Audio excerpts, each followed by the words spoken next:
Welcome to the show, folks. This is Wrestling Changed My Life. Here we go. Yeah, Dave was, like I said, Dave was he was an assassin, man. I mean, Dave would get you. I mean, I remember the first time I saw him, but he had the legs in on me, and he was trying to turn, and I couldn't turn. He had me where I couldn't turn, and he was like, had the leg, and he had me cranked over, but I still couldn't turn. I'm like, dude, I'm trying to turn. Oh, but he was brutal, man. He'd hurt you for sure. He'd hurt you. We can endure anything and adapt and pivot and change.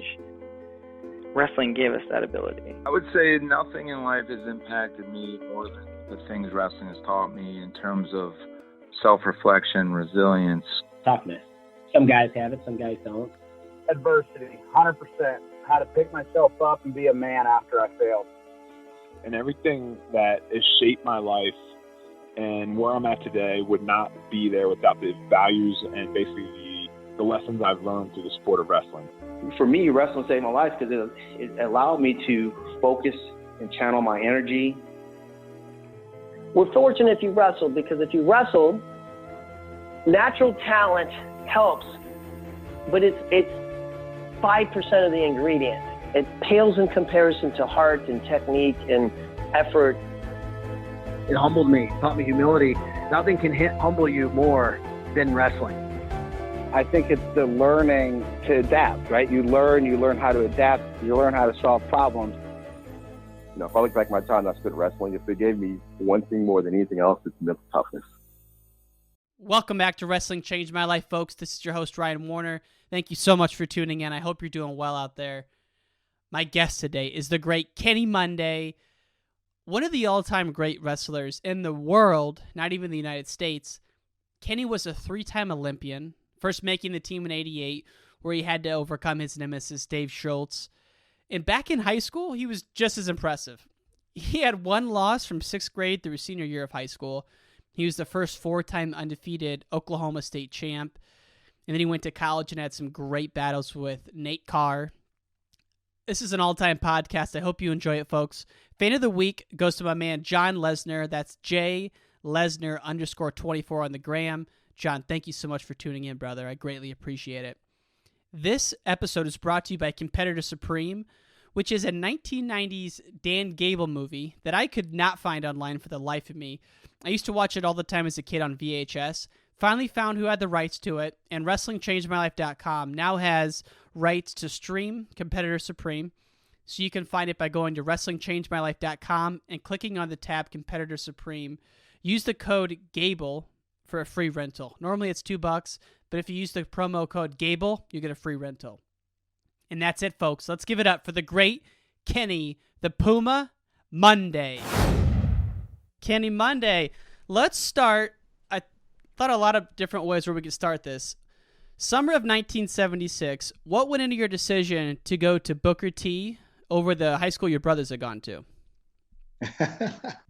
Good question. You know, that's amazing. I was just over at my mom's last night, and my oldest brother, Michael, was there, and we were talking about this. We were talking about why I went to Booker T, and the short answer is Booker T.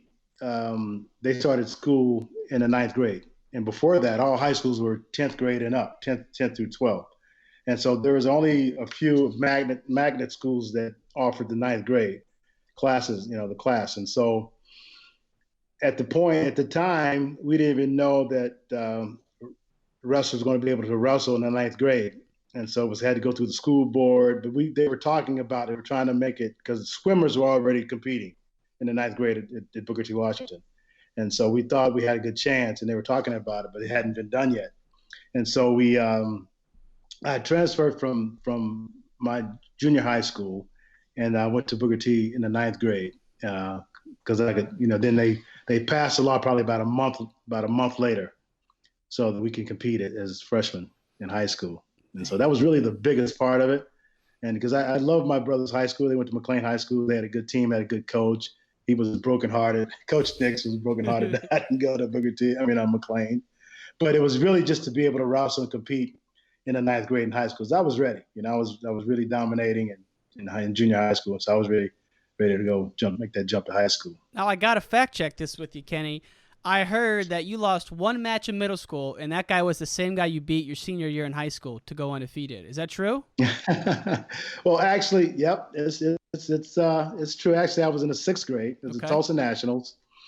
Tulsa National. I had won Tulsa Nationals like 3 times, and I wrestled Jim Hickson, and he was from Oklahoma City. Yep, he beat me by a point in the finals of the Tulsa Nationals, and I didn't see him again until going for my 4th state title when I was a senior, and I was looking for him. You know, he had a brother. He had a twin brother, and I wrestled him a couple times, but I didn't get him until my going for my 4th title as a senior. Yeah, so that's an interesting story. And I beat him like 22-3 or something like that. Did you? I took all those years. I took all those frustrations out of him in that match. So what we're talking about, one loss all through 6th grade and high school, pretty much. Well, let me see. I was undefeated in the 5th grade, 6th grade. No, I'm sorry, 5th grade, and I lost that one in the 6th grade, and then I was undefeated 7th, 8th, and then from the 7th grade to the 12th grade. Man, that's incredible. Yeah. I mean, think about. I've heard you talk about this with Cliff Fretwell, but the culture of wrestling in Oklahoma and Tulsa at this time was just on fire, from what you say.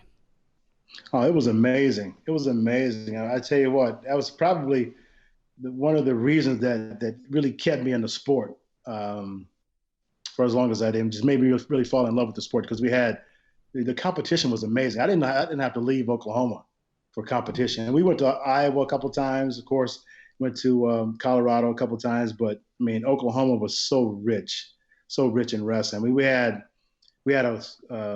a league. A schoolboy league. So we had elementary school was from 1st grade to 6th grade. Then junior high was 7th through 9th. And then, of course, high school. But, yeah, we had dual meets. We had leagues. And so we had dual meets as a kid. So I grew up in dual meets.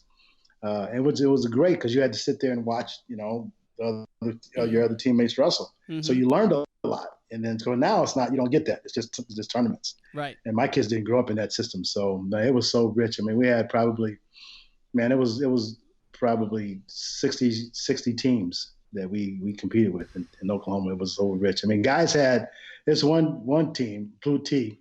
Blue T they probably had 4 different teams. They had an A team, B team, C team, and they are all tough too. So it was really rich. It really was. I mean, it was some guys that I grew up. We had child prodigies that was coming out of Oklahoma. The Beach Brothers, right?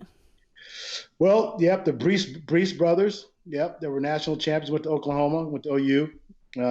David McQuaig went to OU, was a national champ. I mean, that was on that team. I think OU won. The last time they won a national title was 1974. Okay. And those guys were on the team. And so I was always, growing up in Oklahoma, I was always going back and forth from OU to Oklahoma State, OU. So I really didn't know where I was going until I finally made my decision. Well, just great kids. When your brothers went to OU, so I can't believe you became a Cowboy back then. What was the deciding factor? Well, really, it was just it came down to Leroy Smith had just graduated. John's brother just graduated at 142, and I wrestled my high school. I wrestled like 141, 148, kind of bounced back and forth. So I was winning about 150.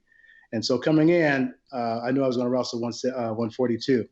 And so when Leroy graduated, it was kind of an open spot. There was some guys in there, but I can beat everybody that was in the weight class, you know, the backups at Oklahoma State. Mm-hmm. At OU, it was Andre Metzger. Andre Metzger was national champion that year. And the year before that, he was a runner-up. Or was he national champ? I think he was national champ. And then, of course, they had Dave there. Schultz brothers were there, Dave and Mark. Roger Frizzell was a 150-pounder. And so I probably would have had to – they were trying to get me to either go 134 my freshman year or redshirt. And so 34 was definitely out of the picture. I wasn't doing that.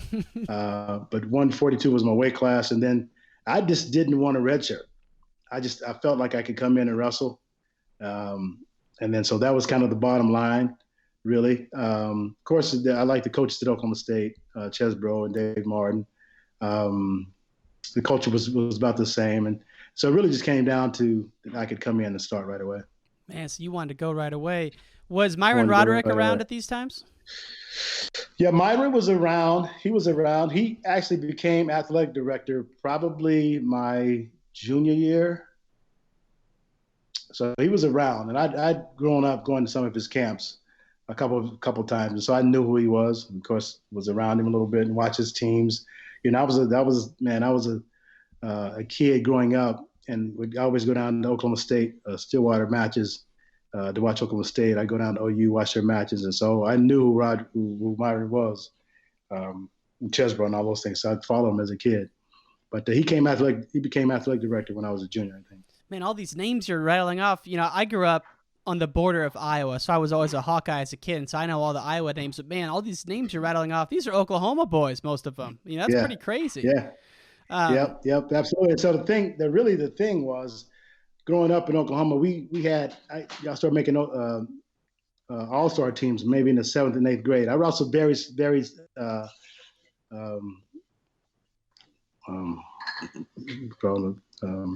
Barry. What's Barry's last name? Barry Davis? Lenny Zaleski? Barry Davis. Okay, yeah. Now, I wrestled Barry Davis as in the 7th grade, or was it 8th grade? I wrestled Barry Davis in the tournament in Emmitsburg, Iowa, in the 8th grade. How'd that go? Beat him 9-0. Okay. Funny story.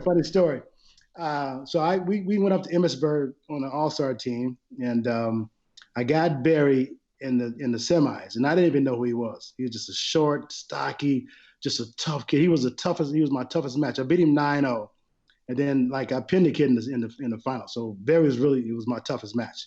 But I mean, I had to earn every freaking point, and I never forgot that kid. But I didn't know his name. And I was going through I was at my dad's house. I was going through his closet where I had some old brackets. I pulled out this bracket, Emmitsburg, Iowa, and Barry Davis was on my bracket, and beat him in the semis and beat him 9-0. I was like, wow. And so next time I saw Barry Davis, of course, I've been knowing Barry for a while with teammates. Next time I saw him, I said, Barry, Emmitsburg. Oh, Monday, you kicked my butt. You never forget that. Kick my butt. Man. And he never forgot it. And I didn't really know who the kid was. Even in college and all that, you didn't know? Well, I knew who he was, but I didn't know he was that kid. Gotcha. That I wrestled. I didn't know the name. When I wrestled him, I didn't know who he was. He was just a tough kid. And I didn't really pay any attention to it, you know. But later on, like I said, I saw his name on that bracket. And I said, that's got to be Barry Davis. So when I asked him about it, he knew. He remembered. But I didn't. He remembered. He did. That's pretty cool that Team Oklahoma would go all the way up to Iowa to battle back in the day. I heard that's how you met the Smith family, and that John Smith was called the Little Brat. Is that true? Yep. He was a brat, man. That dude was like the biggest brat. He was the biggest brat. What was Leroy like? Yeah, Leroy was tough, man. Leroy, and actually him and my brother wrestled. Jim wrestled in high school, and so we were knowing the Smiths. We were always aware of those guys. But I think I was probably 13. I think I was in the 8th grade, 7th grade maybe. I was in 7th grade, and was on an all-star team. We went down to Oklahoma City for a summer camp. It was an all-star camp, and so I stayed with the Smith family. And I think John was probably, I'm 3 or 4 years older than John. So yeah, he was like 8 or 9, you know, and just running around the house and wanting to wrestle. And I'd wrestle him, I'd get him down, wouldn't let him up. You know, he's so mad, he spit on me, he's crying. I'm making him cry, you know. And yeah, I'll never forget that. But yeah, I met them. And his old man Smith was old man Leroy was just a great guy. Took me right in, and I never forgot that. But yeah, Leroy and my older brother, my middle brother, Jim, used to wrestle in high school. Man, what was that household like with 10 kids running around? Was it a big house, just a normal house? It was a normal house, you know, just like the girls was running around and they were pinching my neck and pinching my head, and they all wrestled. They all knew how to wrestle. I think Pat was he was like 5 or 4. He was really little. You know, so I'd thump him upside the head too, you know. So they knew who Monday was. After I left, they knew who Kenny Monday was. Man, I bet. And we'll come back to that because you trained with John in '88 and then beat Pat in '96. Yep. So those waters run deep in that family. They really do. Really do. Man, so you get to college and, you know, you're a phenom in high school. Was it and I'm sure it was humbling, but was it a bit of a surprise to you not to place as a freshman? Oh yeah, absolutely, absolutely a surprise. I mean, I was seeded fourth going into the tournament, and really had a pretty solid freshman season. Mm-hmm. You know, I was undefeated. I was 10-0 until I hit Mesker in the dual meet, and then wrestled Mesker, and it was an 8-5 match with about 30 seconds left, and he got in on a leg, and I tried to kick him through for a cradle, and end up getting caught on my back, and pinned me. But it was 8-5 in that match, and then I think we wrestled again in the next dual meet. It was like 7-3, 7-4. So I was in the matches, and I think I'd only lost going into the NCAA tournament. I'd only lost. I lost twice. I only lost 5 times going to the national tournament. Oh wow! So you had a good year. Yeah. So I had a good year. And I got third in the Big Eights, and then I was seeded fourth going to the tournament, and then I wrestled. But it's so funny because I gained weight. I gained like 10 pounds in February. You know, so my body was just growing. Yeah. Yeah. Every year, like after my high school season. But in February, I grow like 10 pounds. I get bigger. And I wrestled my freshman year, I wrestled 108. My sophomore year, I wrestled 123. My junior year, I wrestled 136. And my senior year, I wrestled 48, 41. You know, so I grew every year.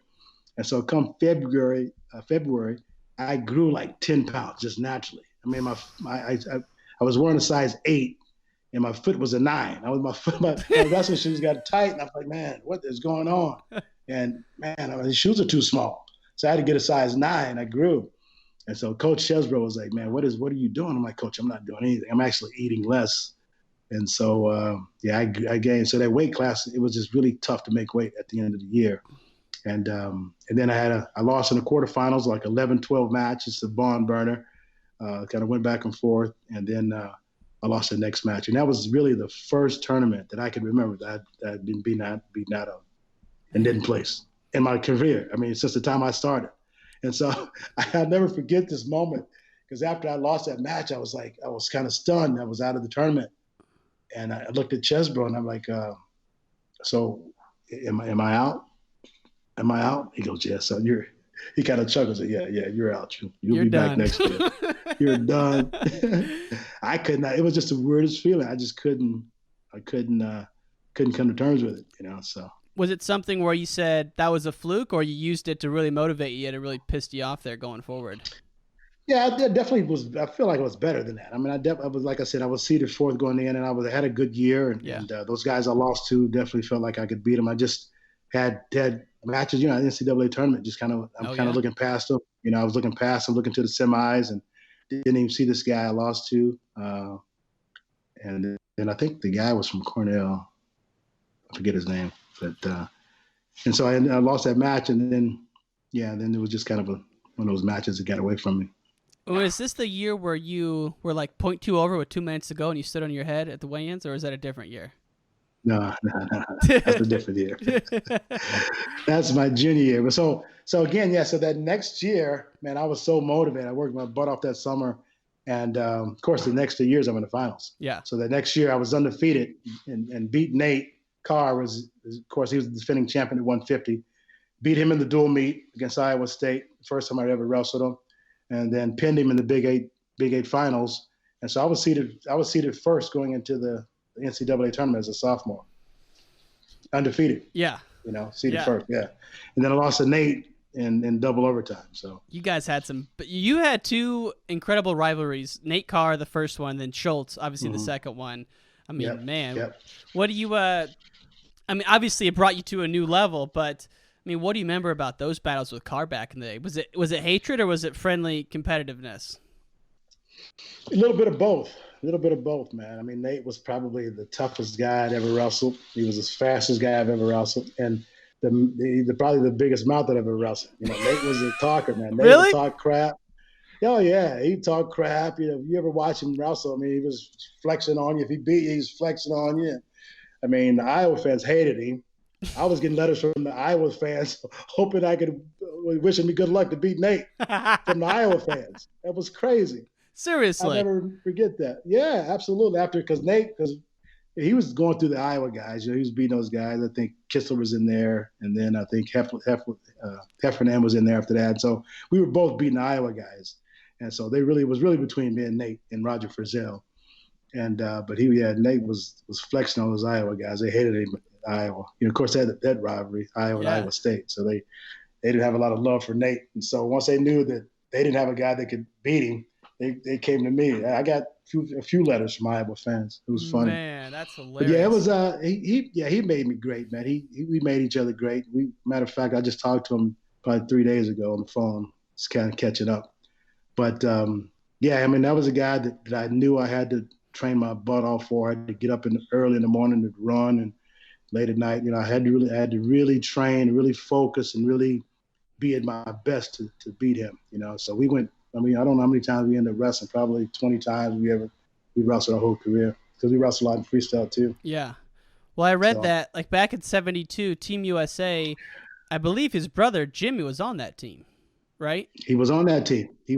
And matter of fact, it's so funny that we're so intertwined, because that '72 team was probably the first time that I realized what the Olympics was all about. And I saw him wrestle, because he'd wrestle down in Stillwater at the U.S. Open, and we go down there. We watch the tournament, and I watched Carr wrestle, and at the U.S. Open. And so I was amazed that he was so young, and he was so good. He could compete with those guys, and that was like some of the. That whole 1972 team was just amazing. That was an amazing squad, from Gable to Rick Sanders to Carr. Wayne Wells was the guy from Oklahoma, so I followed him throughout his career. Man. And so Chris Taylor was on that team. I remember getting Chris Taylor's autograph, and he was so big. That's the biggest guy I'd ever seen, biggest man I'd ever seen in my life. He was a giant. And it took me an hour to go get his autograph. I was so afraid of it. But yeah, man, I would go down there and watch Jimmy Carr wrestle, and I was amazed. And so it's so funny. We ended up competing against one another, because he was definitely one of my heroes growing up.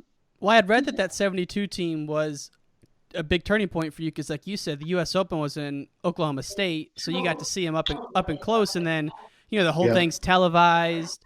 You have an Oklahoman win a gold medal. It's a big deal.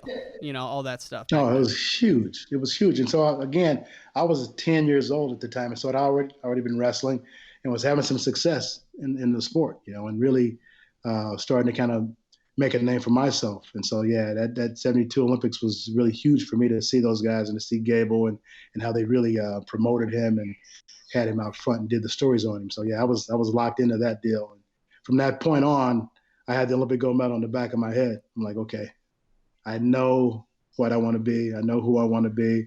I know how, I don't know how I'm going to get there, but I'm going to get there. You're going to get there. That's kind of where that's where the Olympic dream started, really. Man, it's just cool to hear about, and how kind of it all came full circle, where they came down to Oklahoma State, and you got to see that. It reminds me of 1984. You win the Nationals, and Oklahoma State puts a beat down on Iowa in the duel. Do you remember that duel? Yeah. How bad did you guys lay on them, man? Yeah. Oh yeah, I pinned Marty Kistler. So yeah, we beat them 2 years in a row. Man. And we beat him my junior and senior year. And I pinned Kistler. And Kistler ended up being a 2-time champ, So right. He was tough. But we were excited. We really thought we were going to win a national title. And we should have. Well, you're old. Chesbro lost his job. Chesbro got fired after that. Myron Roddy fired him after that year. And we got second 2 years in a row, and Chesbro got fired after that '84 season. That's when Jose came in. And so you think about that. You beat Iowa 2 years in a row. You get second 2 years in a row at Oklahoma State land. That's grounds for termination. Yeah. I guess, man. So how did you end up getting down to train with Bobby Douglas? You're getting into your freestyle career. How did all that start? Yep. No, that's another great story, because after that was my senior year, and so after Chesbro got fired, they hired Jose, and so that summer I'm working at USA Wrestling and the Hall of Fame, which USA Wrestling at that time was in Stillwater, right in the same office as the Hall of Fame. And so that's where they were. And so I was working some job over there, and I was answering the phones, and I was doing like ship order. I was mailing things out. And so I was working at the Hall of Fame. Bobby Douglas calls, and I answered the phone. And he was looking for, I think he was looking for Greg Strobel or someone. And so I answered the phone. He goes, "Hey, Monday, what are you doing?" I said, "I'm just working and kind of waiting for Joe to get in place because I planned on wrestling, but I had to wait for Joe to get to town to kind of get things situated to be a grad assistant and that whole thing." And so I was waiting on Joe. Joe had a car accident that summer, like that week, had a car accident. And so he was like in the hospital. So I couldn't get to him, couldn't talk to him, didn't know what was going on.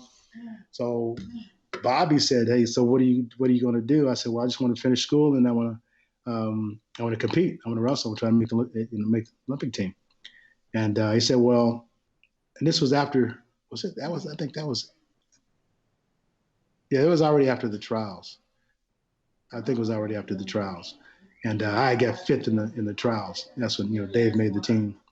And then so Bobby said, "Wait, I got a position for you down here if you want to come to Arizona State, and you can work and you can train, you can help coach, and you can train here with the Sunkist kids." Mm-hmm. And so I talked to my parents and talked to my family, and I made a decision to go to Arizona State with Bobby. Man, so I was there from 85, 86. Some of 80s, and I came back to Stillwater in 87, and I left Arizona State, came back because I just couldn't get good workouts. I could work with those guys during the season, and then no one would show up for freestyle practice. And the only guy who was there that could really work was Eddie Urbano, and I wrestled Eddie Urbano, my senior year a couple of times, and Eddie was tough. I think he got third in my senior year. And then he won the national title in 85. He won a national title. And so he was a good workout partner. So I worked out with those guys and from 85, 86, and then I came back in 87. I mean, that's right before. And then go ahead. Yeah. And then they won an NCAA title in 88. I was just going to say that. Yeah. So, that's it. That was all my guys, man. That was all the guys I trained and worked out with. So what was like the RTC environment like back then? If we'll get back to when you moved back to Oklahoma State, because that seems like it was a great environment. But when you were at Arizona State, was it literally just you kind of on your own, putting your own training plan together? Yeah, pretty much. Pretty much. I worked with Bobby some. I was just kind of assisting the team, working out with the team.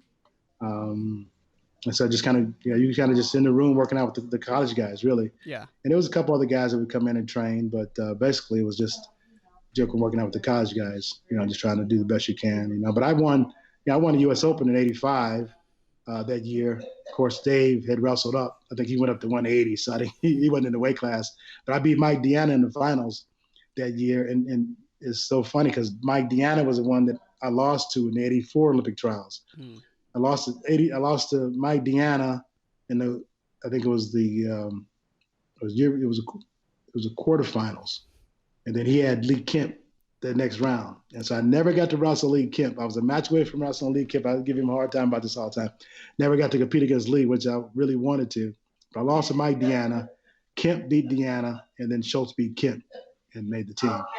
And then so that next year, I got Deanna in the finals, and I beat him. I think that was his last match he's ever wrestled. So I was pretty pumped about that. Was it a big upset I got it when Schultz beat Kemp? Oh, yeah. Yeah. Because Lee was a guy, man. Lee was the guy. He was world champ, and he definitely would have won Olympic gold medal in 1980 if they had gone to the Olympics. They boycotted, so he didn't get to go to the Olympic Games. But I think he was world champ in 79 and 81. So he definitely would have been an Olympic champion. And but I think, in talking to Lee, I got to spend a good time with Lee. We're good friends now, and but he made the team in 83, the world team in 83, and decided not to go because he was in grad school. Let Dave go. Dave went and won a world title. And so had a lot of momentum coming into that 84 year. And so looking back, you kind of regrets that. But because he beat Dave in 83 World Team Trials. And then Dave went and won the tournament. And so it was kind of a changing of the guard. It was a kind of change. It's so funny because, I never wrestled Lee, but I got to work out with him one time when I was on my way to Russia. And he was living in New York. And so I went to train with him and a couple of days before I went to Russia. So that was good. I got to work out with him. But, he told me some good stuff about where his mindset was when Dave was up and coming, because Dave came and passed him, and then I called Dave and passed Dave. So it was kind of a, changing of the guard, the same weight classes. That was really, really cool. So is that when you were on your way to Tbilisi in 88 when you were the OW? Yep. Gotcha. That was the year the year I won it. Yep. The year I won it. Yeah. So let's get back. So I was really confident because I got the best of Lee that day. So I was really feeling good. You're feeling great in New York. I was feeling great, man. I was feeling good, man. I got the best of him. Of course, he wasn't training, of course, but yeah, I was training hard. So when you moved back to Oklahoma State in 86, that seems like it was a huge turning point for you in your career. You had Mike Sheets there, you had John Smith. I mean, that must have been a great environment to train in. Yeah, it really was. And I think the biggest thing that I got from going to Arizona was, of course, working with Bobby, working with those guys. And I recruited Zeke Jones there. I think I was there. Zeke was on a recruiting trip, but I was there. And so I kind of got him to come to Arizona State. But then I really didn't know I was moving back to Oklahoma, but I couldn't quite get a workout that I needed. And to try to pass Dave, man, I had to really, because I lost to Dave in 86 U.S. Open. Pretty good match. And then, and so I was kind of getting close, but I wasn't getting what I needed. So I really got a chance to spend some time and meet Art Martori, which is the head of Sunkist Kids. And that was probably the best thing that ever happened to me going to Arizona. The best thing out of that whole deal was meeting Art and kind of getting to know him and kind of getting locked into Sunkist, because then he was, he kind of supported me. And during that same time, Dave made a decision to go to Foxcatcher. And so when Dave in 87, Dave went to Foxcatcher, that kind of opened it up for me, because then I was the number one guy for Sunkist at 163. And so Art was kind of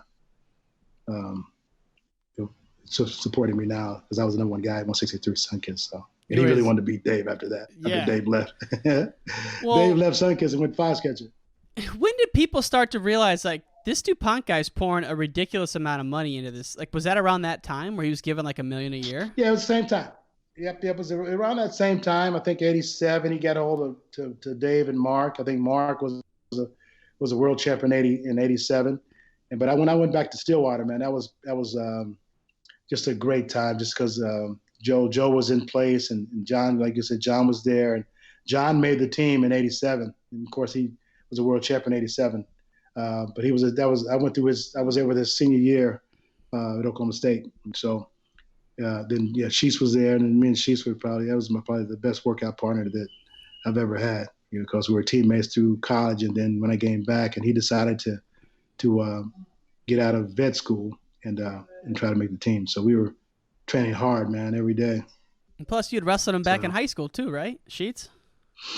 I'd wrestled Sheets, man, probably when I was in the 5th, 6th grade. We both from Oklahoma, and so I think I wrestled him a few times as a kid, and then we wrestled again in high school. Yep, and wrestled twice. We wrestled my senior year, and I was really kind of going back and forth from 48 to 41, and I was really, for our team, we were the best team when I was at 41. I had another kid that wrestled 48, and so that's why for the state tournament I went 141.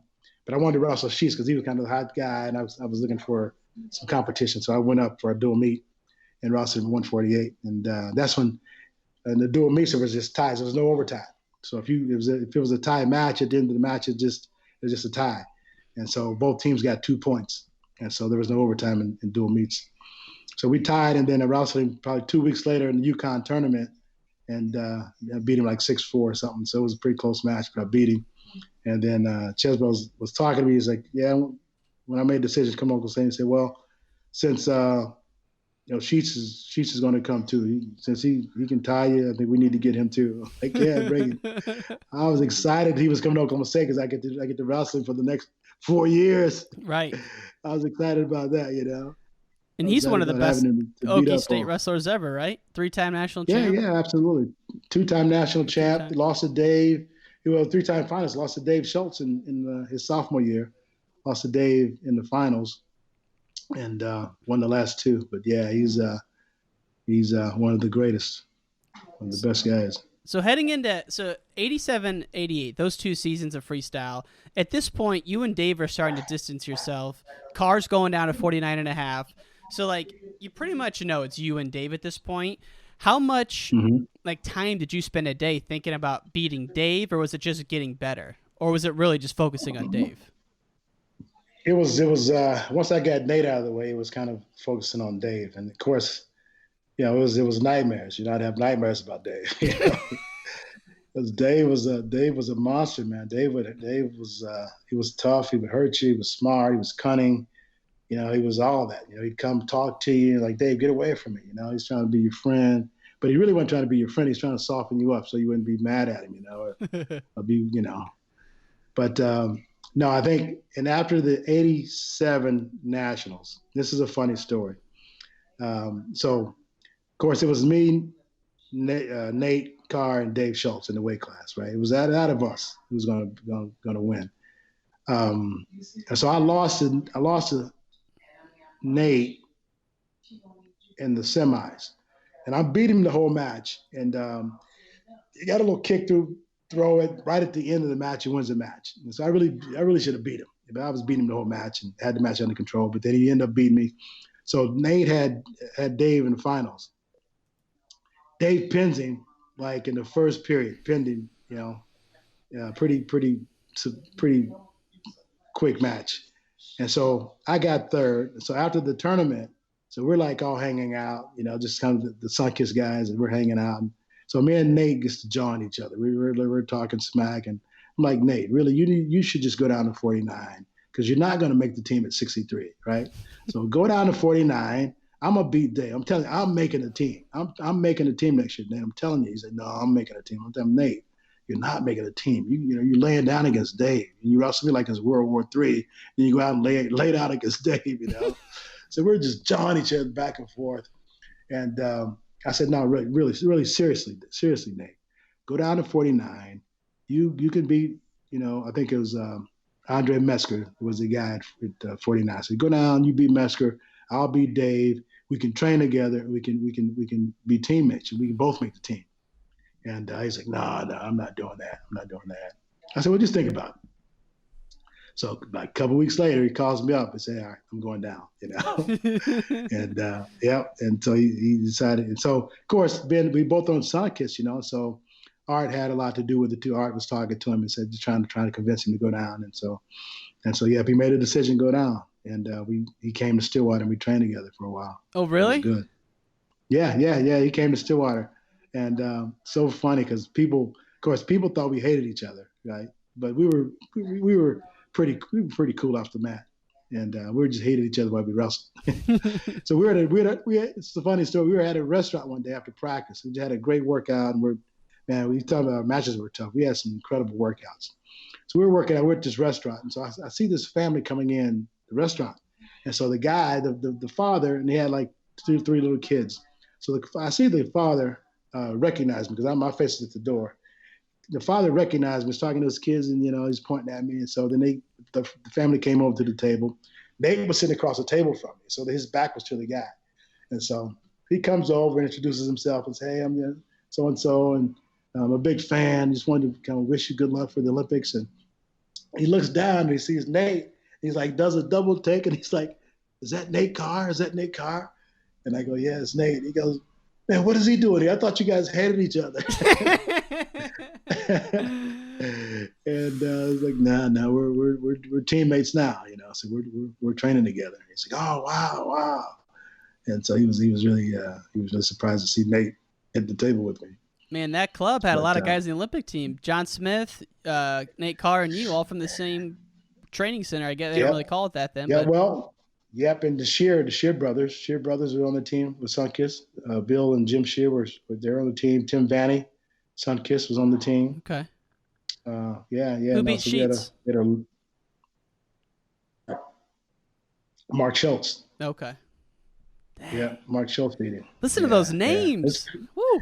It's crazy too, because me and Sheets definitely was very instrumental with my development as far as getting me ready for the tournament, getting me ready for the world, for the Olympics, and for the trials. I mean, Sheets was my guy. I mean, we pushed each other, and I was brokenhearted when he lost to Mark in the trials. You know, because I really thought that we did enough to get there. And, Mark just had an incredible, and Mark actually almost, I don't know this story. He was like 30 seconds from not making weight. Really? Mark Schultz almost missed weight at the Olympic trials. And I just watched that Fox Kitchen documentary the other day, and they kind of talk about him almost missing weight. But we were sitting at the table. We had just weighed in. Me and Sheets and John were having dinner. We're eating after weigh-ins. And somebody ran to the table and said, "Hey, Schultz is like 5 pounds over. He's only got like 6 minutes left. He's not going to make it. He's not going to make it." And so I was actually pissed off because here Sheets was over across the table from me, and he's going to have a walkthrough to the Olympic tournament. I mean, the Olympic team. He's only got to wrestle to make the team. I'm like, he was lucky. Sheets is a lucky guy. He's always winning. Like, he's just a lucky dude, And I'm like, shit. He wouldn't even look up. He wouldn't even look up. We really thought that Mark wasn't gonna make weight. And so I was like giving Sheets a hard time. I'm like, dude, I can't believe you're gonna freaking make the team, not even have to wrestle. And that dude made weight with 30 seconds to go. God dang! I didn't even put it together that you and Sheets were wrestling the two Schultz brothers until right when you said it right there. It's like shit. Yeah. And then, of course, when we got to the tournament, then John won first because his weight class was before mine. And I was like, man, there's no way I'm letting John go back to Stillwater with a gold medal and me not have one too, So that was motivating. I was motivating, after John won. And then Mark lost, and then I was brokenhearted again. I'm crying again because I knew if Sheets would have been there, he'd have won. He'd have won the tournament. I think the guy who ended up winning, Sheets beat him in the dual meet. So I mean, he was good enough to win. And I think Mark just had a bad tournament. But talk about the John Smith beating Randy Lewis. Everyone knows the '84 situation. That should be a documentary in itself, right there. Absolutely.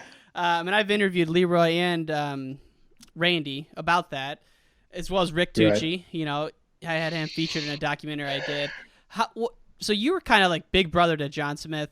What was he like during the training periods leading up to that? It was tough, man. It was it was a great learning environment, though. I mean, because I remember watching John as a senior in college, right? And then when he lost to Randy, we all came back to the room. And I think I beat Schultz in that tournament.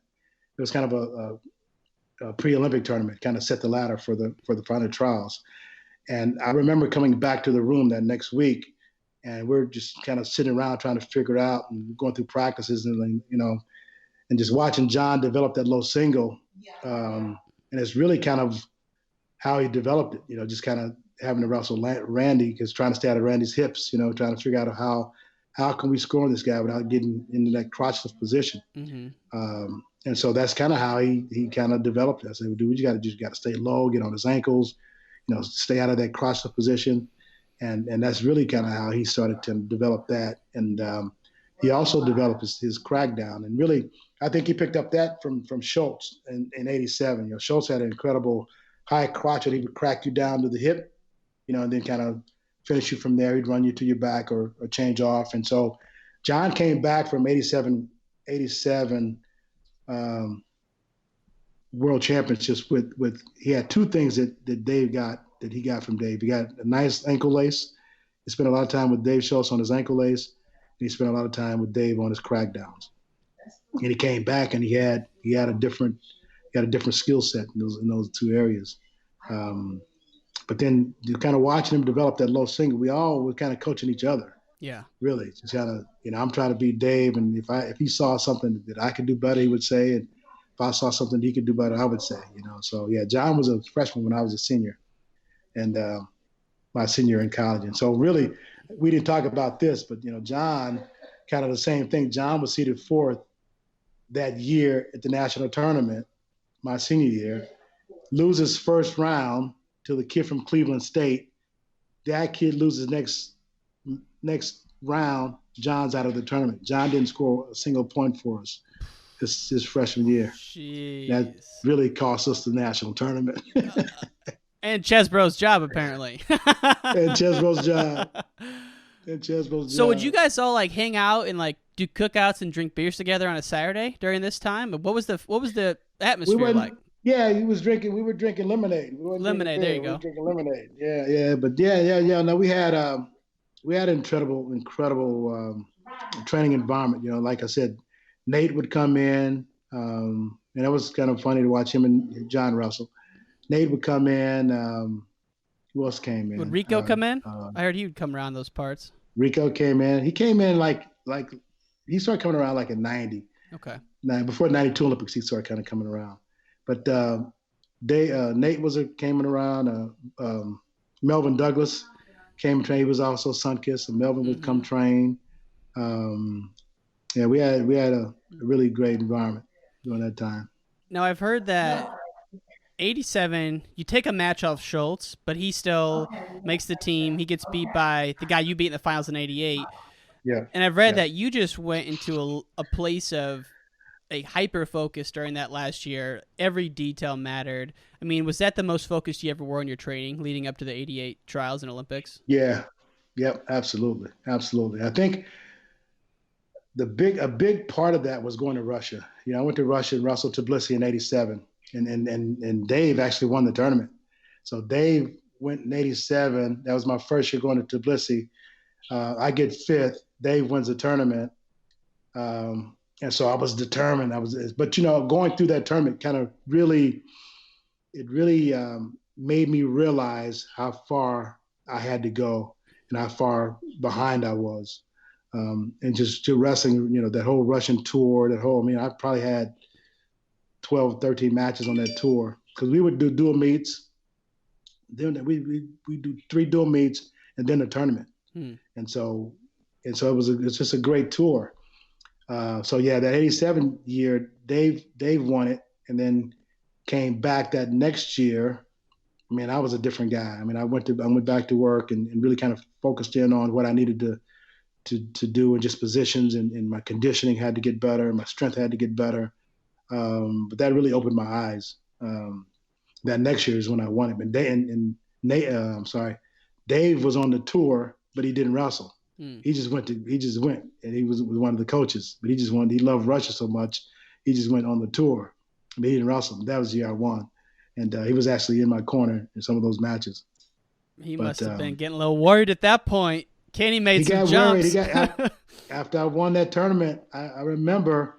It was after I won the tournament, and it was a time I was undefeated on that tour. I was like 14-0 on that tour.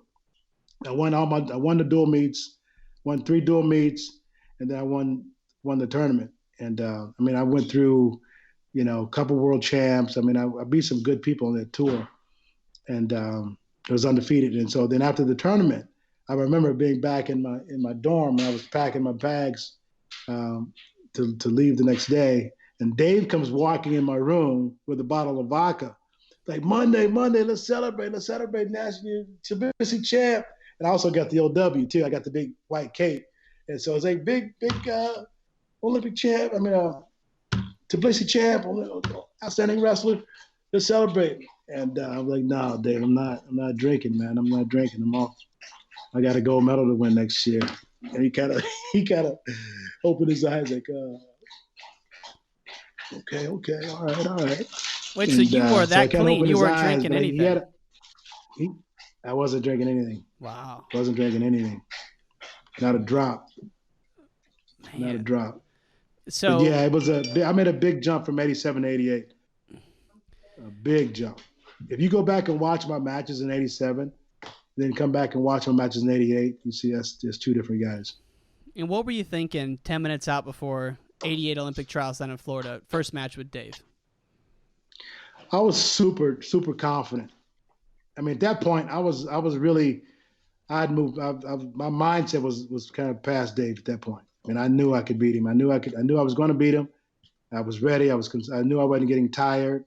Of course, like I said, I beat him in that tournament over in. We had a pre-Olympic tournament in Kansas, in Topeka, Kansas, and I beat him by 3-1 there. And so I was super confident. I knew him. I knew him better than he knew himself. I knew when he was on a step left. I knew when he was on a step right. So I had him scattered out, and I was super confident. Super confident. I knew I was winning. And you say this, but man, I don't get the sense that he was like a mean wrestler, but you say he was mean as could be, man. That front headlock, tight, huh? Just super tight. Yeah, Dave was, like I said, Dave was he was an assassin, man. I mean, Dave would get you. I mean, I remember the first time I wrestled, and I mean, he beat me, of course, but he had the legs in on me, and he was trying to turn, and I couldn't turn. He had me where I couldn't turn, and he was like had the leg, and he had me cranked over, but I still couldn't turn. I'm like, dude, I'm trying to turn. Oh, but he was brutal, man. He'd hurt you. For sure, he'd hurt you, just in his technique. And Dave was just he didn't look strong, but he was very strong in positions, very strong. If he gets to a leg, he was scoring. If he got to your leg, he was going to score. You go back and watch his percentages. If he got to a leg, that's like 95% finish rate. I mean, this guy was amazing once he got to his legs. But no, I kind of moved past him at that point, Did you ever think I never lost him again. Really? Never lost him after 87. Never lost him again. So you win the Olympics in 88 against Farnayev, is it? Or Varayev? Varayev. That's the guy who beat Dave the year before. Beat Dave the year before, yep, in the finals. And it was a close match. And, I had wrestled Varayev 3 times prior to the Olympics. I wrestled him in a tournament in Seoul, Korea. It was like a pre-Olympic tournament. He beat me 4-0. Then I wrestled him in two dual meets. And he beat me one, and I beat him once. And so I beat him in a dual meet. And so I knew I could beat him, but I had to have a flawless match, and I really had to be ready for him. But I knew him, and but I had to be at my best to get it done. He was strong, man. The guy was strong, and he just freaking walked through 87 World Championship. He kind of walked through it, and he beat Dave in the finals. And but I knew I could beat him if I had a good match. So did he beat Fedzayev out, or was Fedzayev at a different weight during those years? Fedzayev was at a different weight. He was at 49.5. Okay. But he came up the next year in 89, and he beat Varayev in a wrestle-off. And I didn't even see that match until like later on in my life. I kind of caught it somewhere. It was somebody posted it because I didn't even know. I mean, I'm like, wow. So it was really interesting to go back and watch those guys wrestle. It was a close match, and it could have went either way. But I think Fedzayev ended up winning. But because Fedzayev had never lost. He had never lost in an international tournament. Right. He never lost. But you know what? I didn't even know 89. I didn't even know he was in the weight class until we got to Switzerland. No one had told me. I thought it was going to be Varayev. We get to Switzerland like 3 days before the tournament, and Leroy Smith was the national team coach, comes up to me and he goes, "Hey, Fedzayev is in your weight class." I'm like, "What? Fedzayev is in my weight class?" I couldn't figure it out. I'm like, man, I don't know about. He's too small. I don't know. Okay, well, good, because he's a 49-pounder. Yeah. And I was smashing 49-pounders at that point. Like 49-pounders couldn't wrestle with me. I was beating Nate pretty solidly. All the guys, the U.S. guys that were 49, I was smashing those guys. They couldn't wrestle with me. So I'm like, 49 pounds, he's too small. But man, that tournament started, and he was going through the people. He was going through the weight class. I'm like, wow, this dude must be really, he must be really tough. And I watched him. I watched him wrestle, Metzger. I watched him wrestle Nate. And, I'd seen the guy wrestle, of course. But I just didn't think he was that strong. But he was going through some of the guys that I struggled with. And but it wasn't until he got to the semifinals and he wrestled the Mongolian And I wrestled Mongolian probably 4 times. I'd always beat him, but it was close matches, but I always beat him. And the Mongolian scored on, took him down like a couple times. I'm like, oh, this guy bleeds, you know? So at that point, I'm like, okay, he's not unbeatable, right? So that kind of gave me some confidence going into the finals. I'm like, okay, he's not untouchable. Well, for a lot of But he people, had, I was going to say, for a lot of people, they think of the best Russian, they think of Satiev or even Sajilayev now. Vedzayev was like a 6, 7-time world champ, like you said. Yeah. Are you his only loss ever at the Worlds? Yeah, I think so. That's incredible. I think so. I mean, he was So. unbelievable. Yeah, he was good, man. You go back and watch some of his footage, and it's like, man, this dude he's doing some things that only he could do. But he was tough, man. He was definitely one of the toughest guys I've ever wrestled. Now, I wanted to ask you about this because I thought this was an interesting story, and we'll wind down here in 10 minutes. But in '96, when you decided to make a comeback, I've heard that, per this article, that like as late as like September of '95, you had not committed to coming back for the '96 team. And that when you did come back, you moved down to Arizona and lived by yourself and like kind of lived in seclusion and would ride a bike in the courtyard of this apartment complex you were in to get all the weight off. Is that true? Yeah, that's somewhat true. That's somewhat true. I mean, after '92, I dislocated my elbow. I don't know if you know this story, but before the '92 Olympic Games started, I mean, I was wrestling really, really well. I was probably wrestling better than I had ever wrestled. I was feeling really good. I dislocated my elbow probably 8 days before the tournament started. 8 days, I dislocated my elbow. And it was like swollen all the way from my fingers to my shoulder. And wrestling Trevor Lewis, and it was like the last practice of that day. And dislocated my elbow and didn't know I was going to wrestle. Didn't even know if I was going to get to wrestle the tournament. And so I couldn't even get on the mat. After that, all I could do was bike and to keep my weight down. And finally, and I was, of course, doing treatment twice a day. And then finally, maybe 2 days before the tournament started, like some of the swelling went down. A lot of the swelling went down. Probably 70% of the swelling went down. But I wasn't 100%. I was probably, I would probably say I was 80%, because I really couldn't use my left arm. And I'm a left hand dominant. It's my underhook side, right? And so I really couldn't use my left hand. I get on a leg and I really couldn't pull the legs in like I wanted, but I had a good tournament. I mean, I didn't give up a point until the finals. I lost 1-0 in the finals. Yeah. In '92, and didn't give up a point the whole tournament. Beat the Russian 9-0.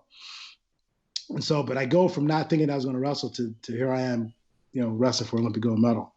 And so after the tournament, I just needed some time off. I think we had gone through. Joe Say got fired. Oklahoma State was on probation. John Smith got the job at Oklahoma State. And I was an assistant, and I was still there. Then he hired Mark Perry to come in as an assistant, and I just kind of needed to get away from wrestling. And so I got married. That's when I got married in '93, and I moved to Tulsa. So I moved out. So I took some time off, and I knew in the back of my mind I wanted to come back because I knew the '96 Olympic Games was in Atlanta. I knew it'd be great to wrestle, the Olympics in our country.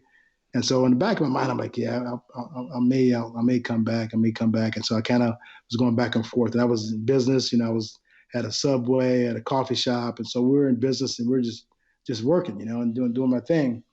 And had a daughter, had a kid, got married, had a kid, Sydney. And so we're just doing that thing. And then so got closer to '95. And Art Martori said, hey, we're going to build a training facility here. I bought this apartment complex, and you guys can move out here, and I'm put all you guys up, so we didn't have to pay rent. And so we had an apartment complex. It was like our own little courtyard. Yeah. That it was all Sunkiss guys, and so we all moved out. And I moved down. My wife gave me the blessing, and so I moved down in '96, and then made the team. We had Kevin Jackson. That's when Kevin got kicked off the Foxcatcher. DuPont kicked him off the team. Didn't want anything black on the farm, and so seriously, that's a whole nother story. Yeah. You don't know that story? No, that's a whole nother story. Yeah, DuPont kicked him off the team. He's a defending champ. Kevin Jackson was world champion in '95. DuPont kicks him off the Foxcatcher team in '96. So Kevin came to train with us. We took him on at Sunkiss, and he came to train with us in Arizona. So when you were living down in Arizona, you how long were you down there for? Like 10 months, 12 months? Yeah, about 7 months, about 7-8 months. Just getting yourself ready, getting yourself right, and just getting back in shape, getting ready. You know, probably came back. Looking back on it, probably came back a little too. Probably should have came back, you know, a year earlier. Just getting my feet wet. But yeah, I just came back and went straight to got into training. Yeah, Rocky style, man. I like the story of just going off and getting yourself ready again. And Kenny, there's a lot of things that we could talk about here, but I know you got a day, so I'll let you run, man. Last question that we ask everyone with is, how did wrestling change your life, sir?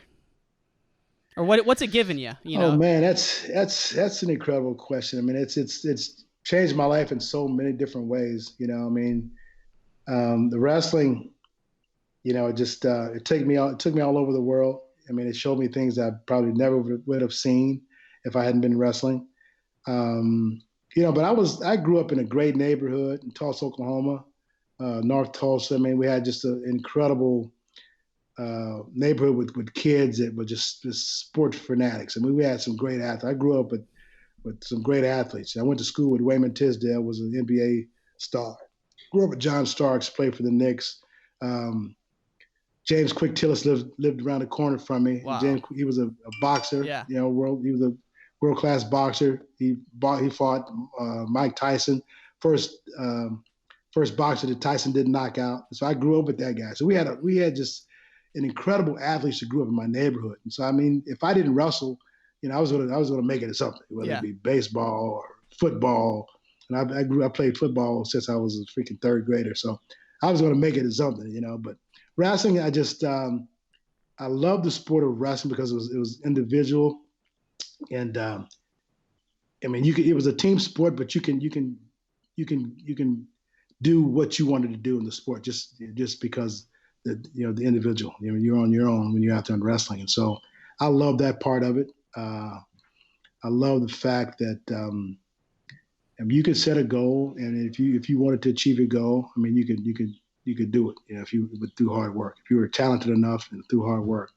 And so I love that part of it. And I think if the culture in Oklahoma wasn't so rich, that was another thing that kind of kept me in the sport. And then watching these guys at, you know, the 72 Olympic team and seeing those guys and Gable and all those guys, and so that kind of locked me in. Yeah. But it changed my way in my life as far as just the dedication of it. You know, just being dedicated.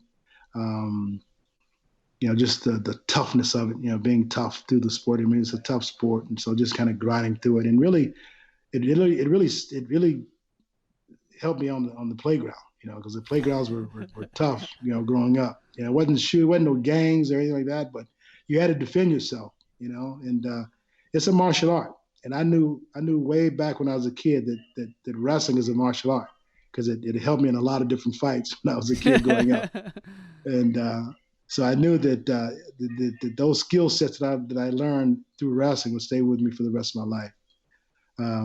So now I've got, of course, 3 kids. I got three children, and got, you know, Kennedy and Quincy are wrestling. You know, Kennedy's here at UNC, and then Quincy's at Princeton, and those guys are, you know, they're defining their own careers and making a name for themselves. And so, you know, wrestling has been in my family. And of course, my brothers wrestle, and it's been in my family all my life. My mom's a wrestling mom. And did Fred wrestle? My dad's Fred didn't wrestle, man. He was a football player at Booker T. Washington. He played football. They called him Stormy Monday. Stormy Monday was his name. He was a football running back. But he got locked in. When we started wrestling at the YMCA, man, he got locked in, and he saw what it was, and he's like, man, this is the sport that I'm gonna push you guys in. So, but no, just kind of, it's so funny watching how wrestling kind of comes full circle. You know, of course now Quincy wrestled Mike Sheets' son. They're in the same weight class this year, and then you got to wrestle this year. And at Oklahoma State, so Quincy got to go there and beat him there, and then he didn't get to wrestle Nate something. And Nate, you know, David's in the weight classes too as well. So Nate was like ranked; he was seated 3rd in the national tournament. Quincy was seated 4th, and so but they didn't get to wrestle. Me and Nate talked about that the other day, And so watching these guys come full circle, man, is just an amazing thing. Having those guys, those 3 kids in the same weight class was something. Me and Sheets are still good friends, and we still talk.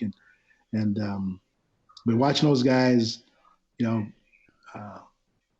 come back through and build on our legacy is something that I'm cherishing, man. I'm loving life right now. That Princeton team's a lot of fun to watch. They've done some incredible things up there.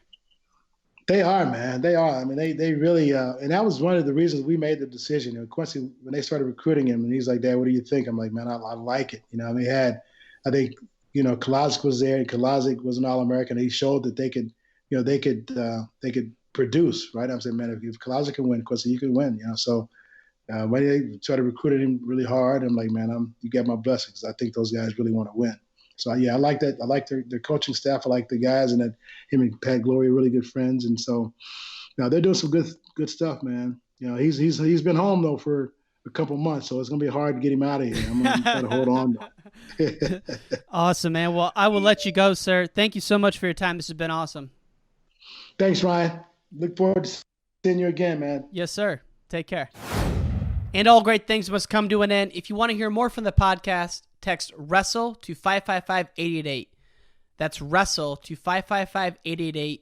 You can also find us on Instagram, Wrestling Changed My Life, Twitter, Ryan_N_Warner, as well as our website, WrestlingChangedMyLife.com. Take care, y'all. Take care, y'all. Take care, y'all. Take care, y'all. Take care, y'all. Take care, y'all. Take care, y'all.